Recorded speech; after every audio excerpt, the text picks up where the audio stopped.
Friends, ఈరోజు తాటికాయలు కోసేదానికి వచ్చామని చెప్పాను కదా. ఇక్కడ అడవి పూలు అనేది ఉన్నాయండి, అడవి కాకడాలు అని చెప్తారు కదా, చాలా మందికి ఐడియా ఉంటుంది. ఇది ఈ సమ్మర్లోనే మనకు అడవి కాకడాలు అయితే దొరుకుతాయి. మీకు ఇప్పుడు చూపిస్తాను, చూడండి అది ఎలా ఉంటాయి అనేది కూడా. ఇదండి అడవి కాకడాలు పూసిపోయింది.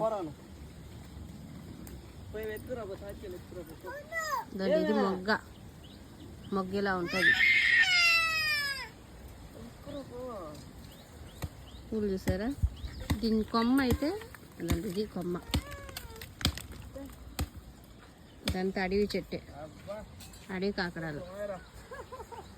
నన్ను అక్కడ చూడండి అంత బాగా పూసింది, సన్నగా ఉంది పువ్వు అయితే. గలు ఇదండి అడవి కాకడాలు. ఎంతమందికి అడవి కాకడాల గురించి తెలుసు?